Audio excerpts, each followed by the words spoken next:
हमको कोई संत साधुओं से थोड़े कहना पड़ता था कि भाई तुम शराब मत पियो, उनके लिए कोई शराबबंदी थोड़ी करनी पड़ती थी। वो स्वयं इतने शुद्ध थे कि जहाँ जाते थे वहीं लोग इसको छोड़ देते। लेकिन इतना ही नहीं, जिस वक्त आप सत्य को प्राप्त होते हैं तो इसका एक प्रकाश है।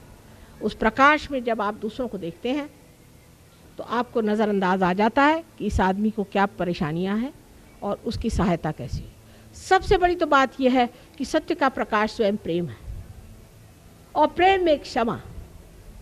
हर समय आदमी चाहता है कि इसको क्षमा कर दे, और जब कोई सहयोगी आके कहता है माँ इसे थोड़े दिन क्षमा कर दीजिए, मुझे बड़ा आनंद होता है कि देखिए इसने ये सहानुभूति से कहा कि माँ इसे क्षमा कर दीजिए, ये ठीक हो जाएगी।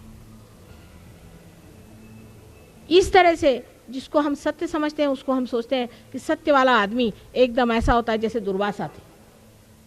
अधिकतर जो लोग सत्य की बात करते हैं वो अधिकतर ऐसे ही होते हैं, बड़े कठिन जीव, क्योंकि आगे आप खड़े नहीं हो सकते। लेकिन जो परमात्मा के सत्य को जानता है वो प्रेम का सागर होता है, वो करुणा का सागर होता है। उसके एक दृष्टि के कटाक्ष से आपका पूरा निरीक्षण हो जाता है। इतना ही नहीं, लेकिन आपकी सारी दुविधाएं दूर हो सकती। ये बात सत्य है, इसको आप आजमाएं और देखें। लेकिन जो अहंकार पूर्ण है उनके लिए सहयोग नहीं है, उनके लिए सहयोग नहीं है। जो नम्रतापूर्वक सहयोग में आना चाहें उन्हीं के लिए सहयोग है, अहंकारी लोगों के लिए सहयोग नहीं। इसलिए कृपया ये जान लीजिए कि जो लोग अहंकार पूर्ण यहाँ पर कुछ तमाशा देखने आए हों उनके लिए बेहतर होगा कि वो कहीं जाकर और अच्छा तमाशा देखें। जो अपना तमाशा देखना चाहते हैं, जो खुद को देखना चाहते हैं, जो आपा चिन्हना चाहते हैं, वो यहाँ पर बैठे। इसी से आप सत्य को जानेंगे, और सत्य को जानने का मतलब कभी भी बुद्धि से नहीं होता है, लेकिन आत्मन्येव आत्मनि तुष्टः, आत्मा से ही आत्मा को जाना जाता है। ये बड़ी कमाल की चीज़ है कि जब आत्मा हमारे अंदर जागृत होता है तब इस आत्मा से ही हम सर्वव्यापी इस आत्मा को जान सकते हैं।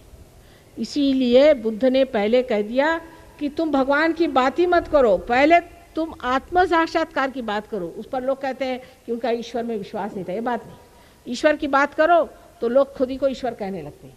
इसलिए बेहतर है कि पहले आत्मा को प्राप्त हो, पहले आत्मा को लें, आत्मा को जानें।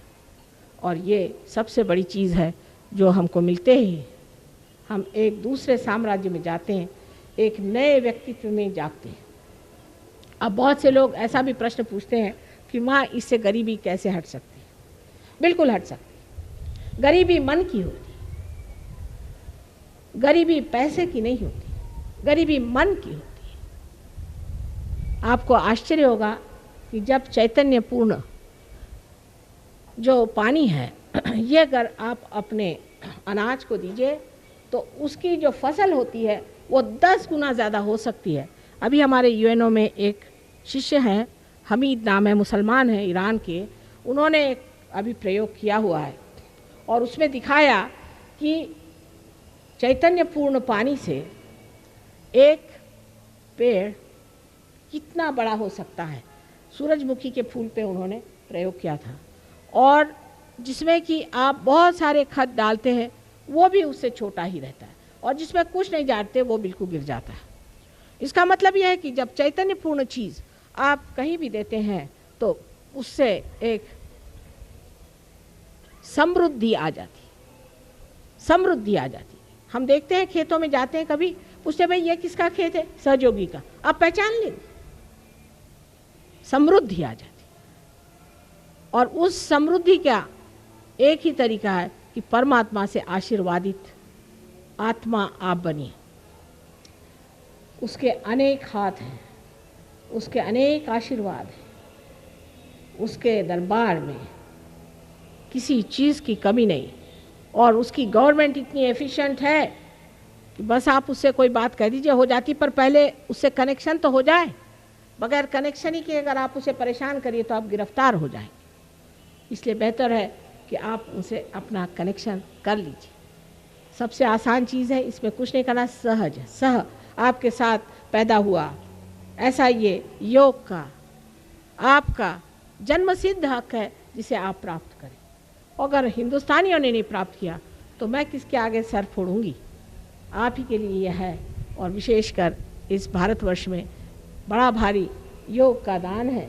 इस पृथ्वी के एक एक कण कण में श्री रामचंद्र जी नंगे पैर चले। आकाश में आपको दिखाई नहीं देता होगा, मुझे सब दूर चैतन्य दिखाई देता। जैसे ही हिंदुस्तान में हमारा प्लेन आ जाता है, मैं चैतन्य देखती हूँ, चारों तरफ चैतन्य फैला। आशा है आपको भी ऐसी आंखें मिल जाए जिससे आप भी इस चैतन्य को देख सकें और उसका वर्णन कर सकें। इस सत्य के अनेक स्वरूप हैं जिसके बारे में एक लेक्चर में मैं कितना आपसे बताऊं सो कम है। इस पे अनेक मैंने लेक्चर्स दिए हैं, यहाँ तक कि इंग्लैंड में कम से कम मेरे 2-3 हज़ार लेक्चर्स हो गए होंगे अंग्रेज़ी भाषा में ही, और हिंदी भाषा में भी, और मराठी भाषा में।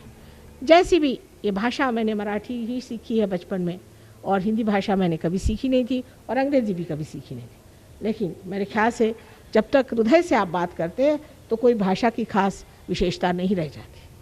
वो भाषा हृदय तक भिड़ जाए, यही बस चाहिए, और आपके हृदय में आपके आत्मा की जागृति हो जाए, यही मैं चाहती हूँ। परमात्मा आप सबको सुमति दे।